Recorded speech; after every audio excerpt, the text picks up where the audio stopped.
in honor as we welcome His Excellency the President, and I thank you, Your Excellency. Good morning, everybody. Thank you very much. You can take your seats.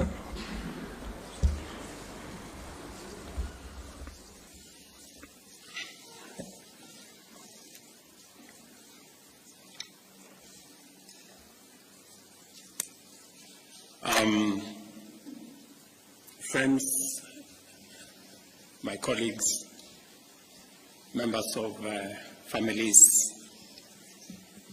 this morning I am very delighted that you have found time to join me in witnessing the swearing-in of our 3 newly appointed cabinet secretaries who are now ready to take up their duties and to serve the people of Kenya. Without exception, all 3 of the new cabinet secretaries have extensive and diverse experience in both executive and legislative facets of our public service. For this reason, I am confident in the skills and capabilities that they bring to their new roles. I served with Honorable Kabogo and Honorable Kagwe in the National Assembly when they were elected to the 9th Parliament, and Honorable Lee Kinyanjui later joined the legislature in the 10th Parliament. In addition to Honorable Kinyanjui's tenure as Assistant Minister, both he and Honorable Kabogo have served as Chief Executives of devolved governments. Honorable Kagwe, on the other hand, served in the Senate and was a cabinet member in 2 previous administrations. Both Honorable Kagwe and Honorable Kinyanjui have also chaired the boards of strategic national parastatals.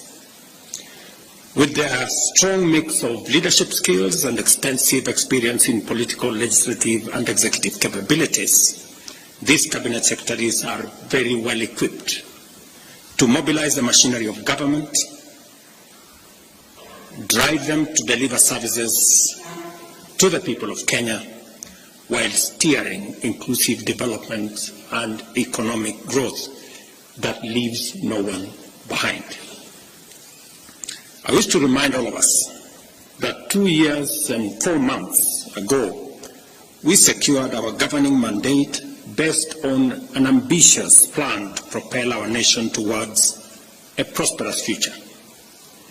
The bottom-up economic transformation agenda is now well underway, with intensive and extensive work being carried out across the country in all priority value chains and cross-cutting enablers that constitute its strategic pillars. Thousands of new housing units are being built across Kenya, employing hundreds of thousands of people, facilitating transformative industrial growth in many supply chains in the construction sector, and providing opportunities for decent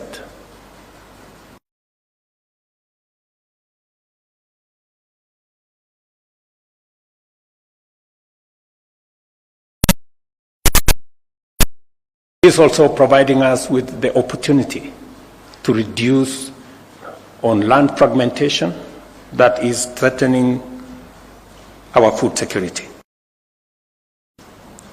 On the other hand, productivity in agriculture and livestock has enabled sufficiency and self-sufficiency in critical crops, including maize and sugar, while community health promoters are actively delivering timely and quality primary health care services at the grassroots level as we make unprecedented strides in the universal health coverage plan. The digital and creative economy of our strategy is delivering last-mile fiber optic networks and digital hubs in every ward. Thousands of Kenyans have already tapped into the opportunities this sector offers, and we are only getting started.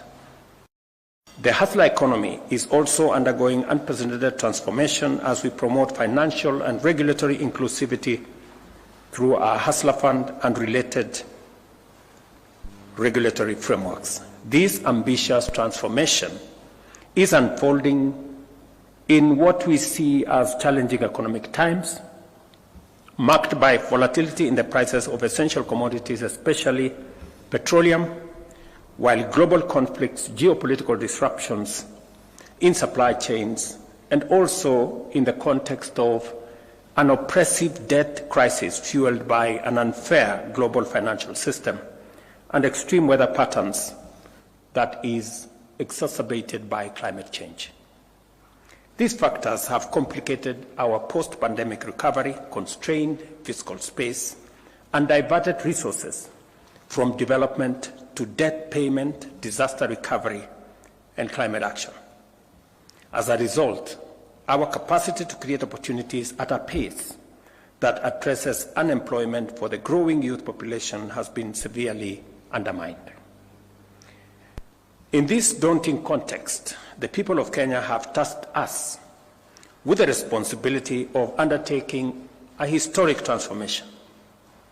We acknowledge the complex and dynamic challenges before us, but we remain determined to see through the implementation of our transformation agenda.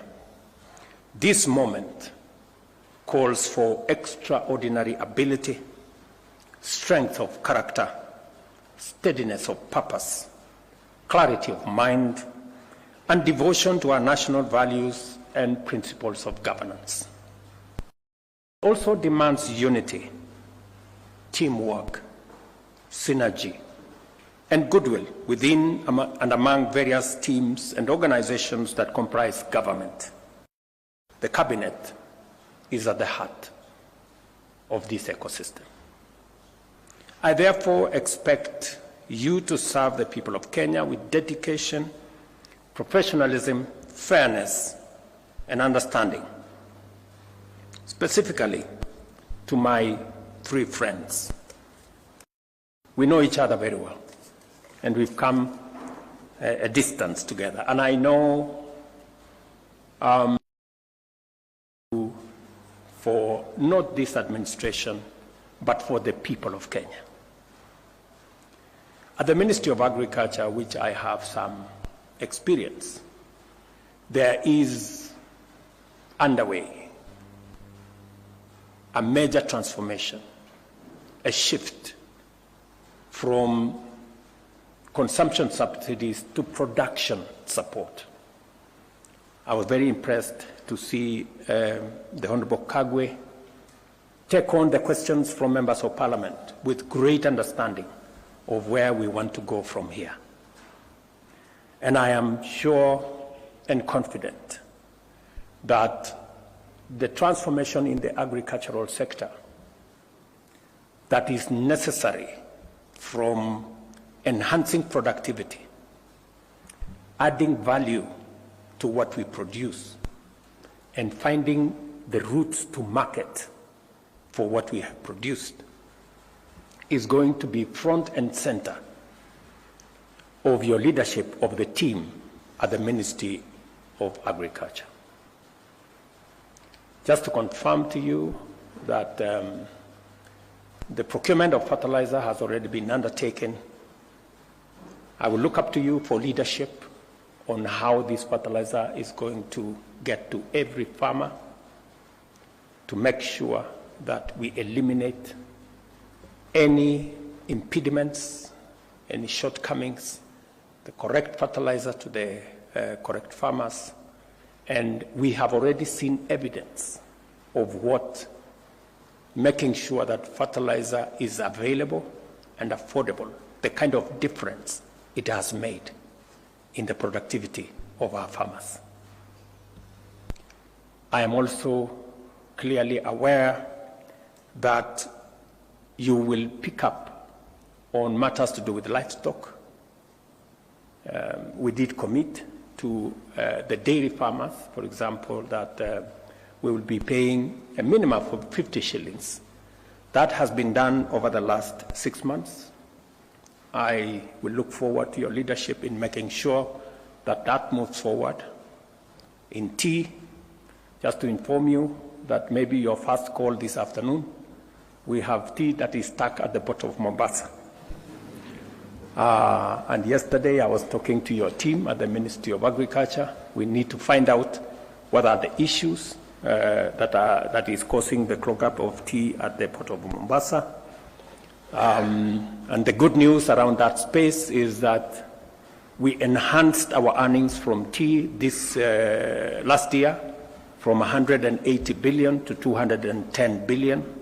And farmers are expecting us to look at the future, and they expect us to do better in the coming year. I have no doubt that you have what it takes to take that forward. We have just concluded 2 days ago comprehensive economic partnership agreement with the UAE that provides us a big market for dairy products, for agricultural products. The trade between us and the UAE is almost 370 billion Kenyan shillings. A big majority of that is coming from our agricultural sector. With the signing of the comprehensive partnership agreement with the UAE, we expect our numbers of export of especially livestock and livestock products to increase.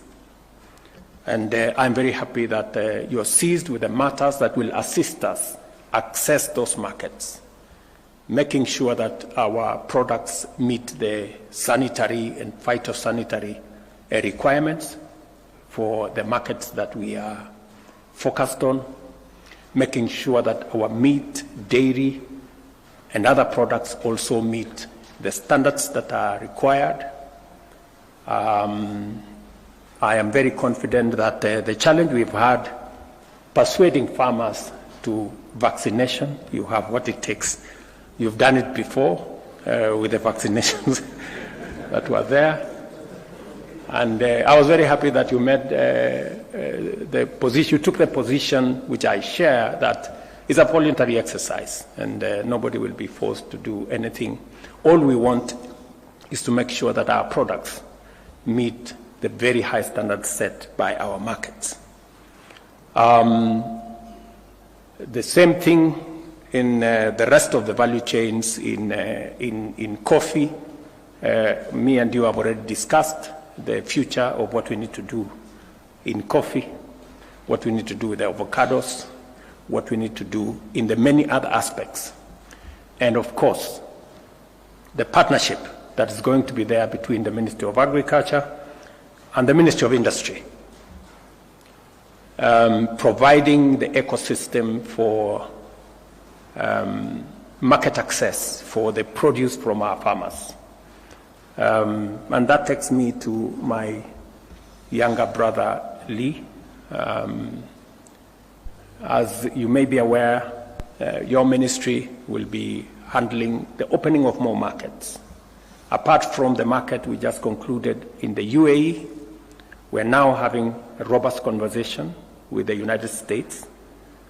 We just, I had a meeting yesterday with senators from the United States and asking for their support, both on the extension of the Africa Growth and Opportunities Act, which you are very well aware about, that will continue to open markets for our goods and services to the United States on a duty-free and quota-free arrangement.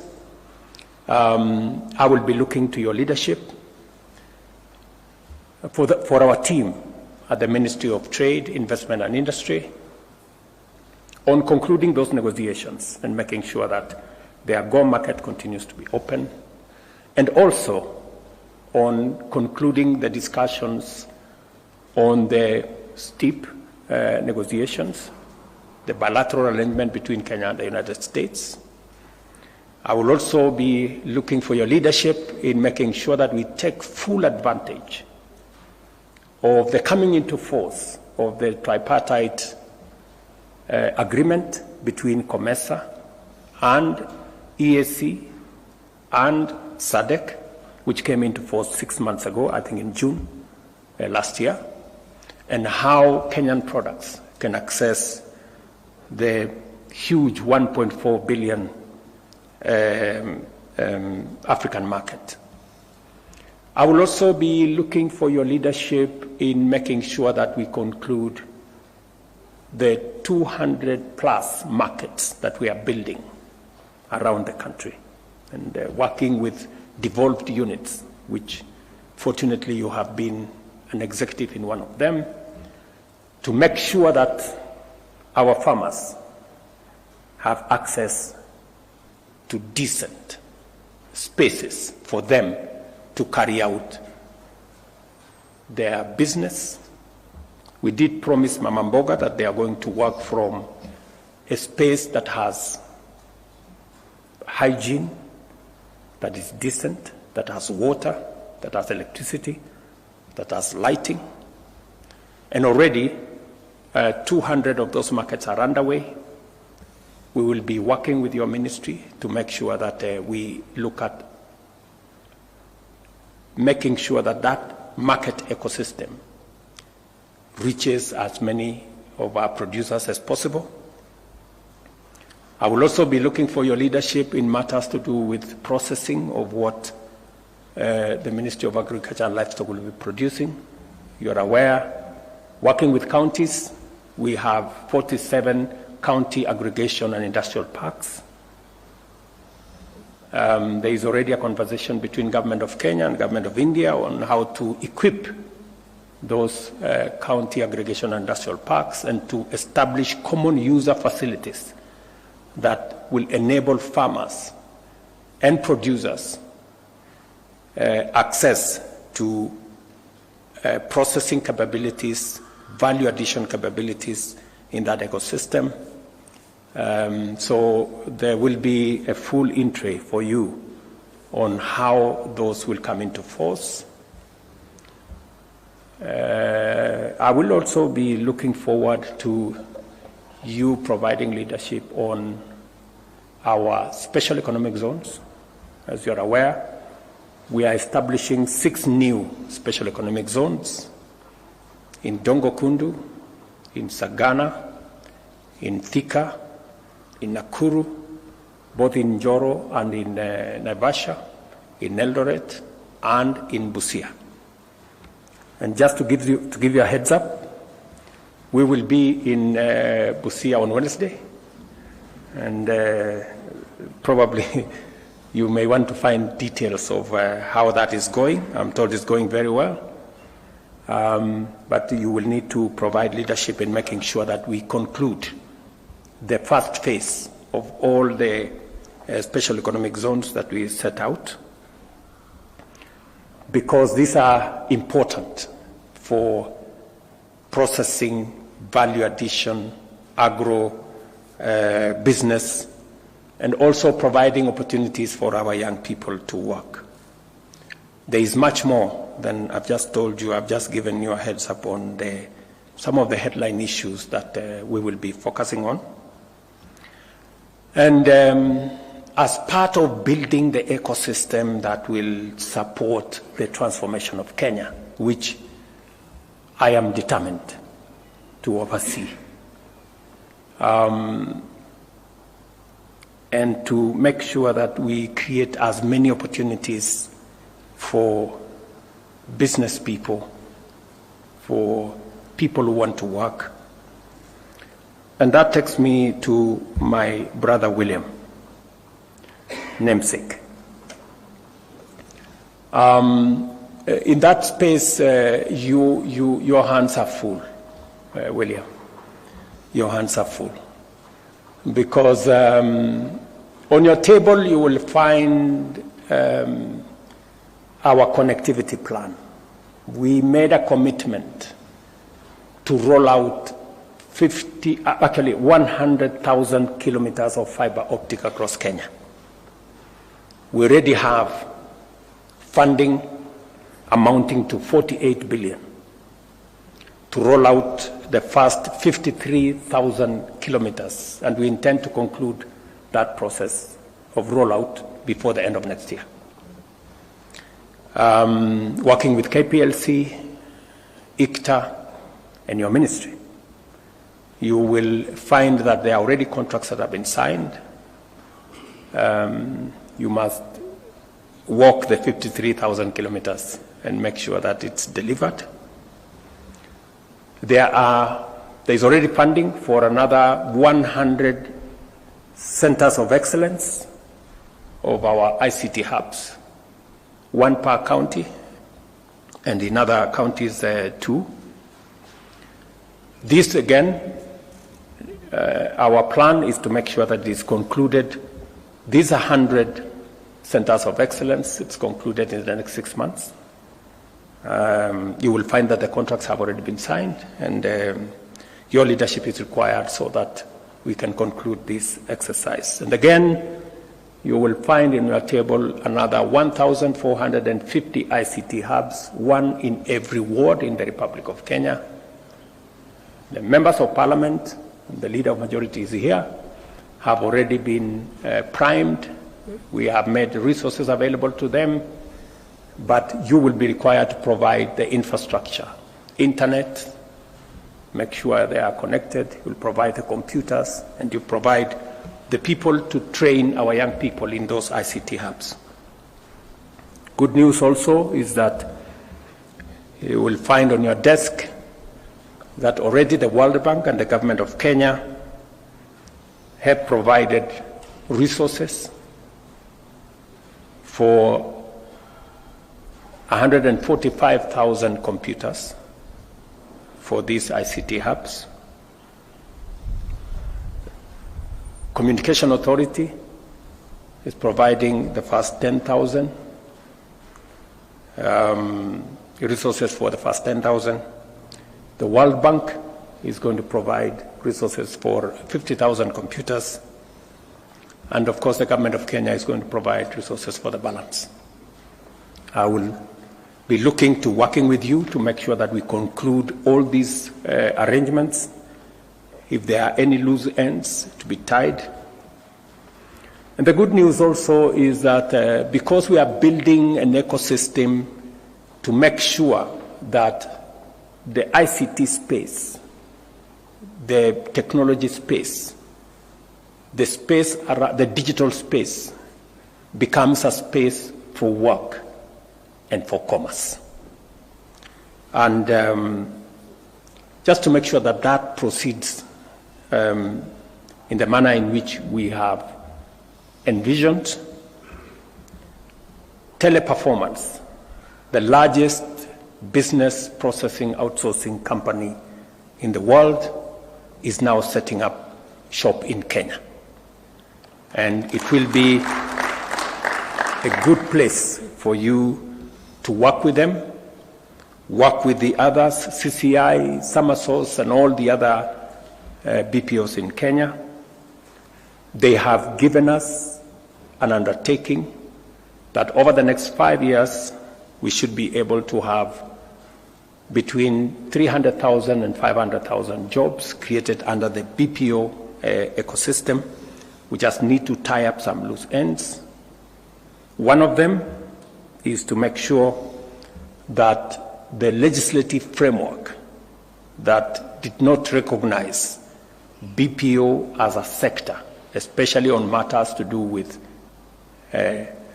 labor relations, is captured. Already a lot of work has been done. I think the Attorney General will brief you on what you need to do so that we can take steps to Parliament and properly recognize in our legislation the BPO sector as a sector that employs people. The current law only recognizes people employed on a permanent and pensionable basis with a letter of employment from somebody. This space operates differently, and therefore we need to capture it and to work towards making sure that we provide opportunities. Between the BPO sector, Waziri, and all the other online workers, our expectation is that we should be able to have at least 1 million, 1.5 million people working in that digital space. Already, a lot of work is going on in our TVETs.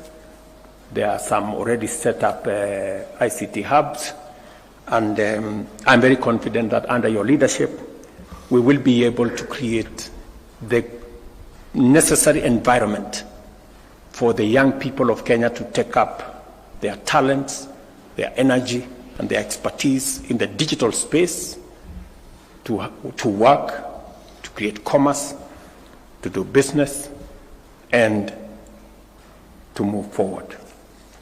I am also confident that with a cloud policy that has already been forwarded to Cabinet, we will be discussing that initiative in the next Cabinet on Tuesday next week, so that we can also provide the legal framework to support the whole industry. And also to mention that already the digital and the ICT ecosystem is providing manufacturing capacity in manufacturing phones and other gadgets. And I will expect you to oversee what interventions and incentives government can provide for us to move into the future. Allow me, therefore, to say that I expect you to serve the people of Kenya with dedication, professionalism, fairness, and understanding. While we must be firm and effective in our actions, we should also approach our engagements with compassion and patience, particularly when communicating with the public. We must also do more to minimize misunderstandings and enlist all citizens in the collective task of national transformation. With limited fiscal space and ongoing austerity measures, many are being asked to make do with less than expected. It is important that we consistently clarify the state of affairs and articulate our vision, embracing short-term austerity for long-term prosperity, while prioritizing investment in the multipliers of opportunity and abandoning expenditure on consumption. To articulate this position effectively, we must be transparent, accountable, and efficient in managing public resources. We must be excellent stewards of public funds, taking a strong stand against corruption and wastage. As the implementation phase of the bottom-up economic transformation agenda progresses, we must get it right every time. I trust in your ability, readiness, and willingness to provide effective leadership, and look forward to benefiting from your true and faithful counsel. I urge you to live up to the oath you have just taken every day, to obey, respect, and uphold the Constitution and all the laws, to serve the people with honor and dignity, and to hold your office with the highest integrity. Most importantly, I hope you will strive to be the strongest and most reliable link in the chain of the executive. I trust that you will be the officers to rely on for wisdom, strength, clarity, and courage. For my part, I commit to provide you with all the support, encouragement, and resources as I do to the rest of my team in Cabinet, so that you can excel in your duties and deliver to the people of Kenya. My very best wishes, and I look forward to working with you. Asanteni sana.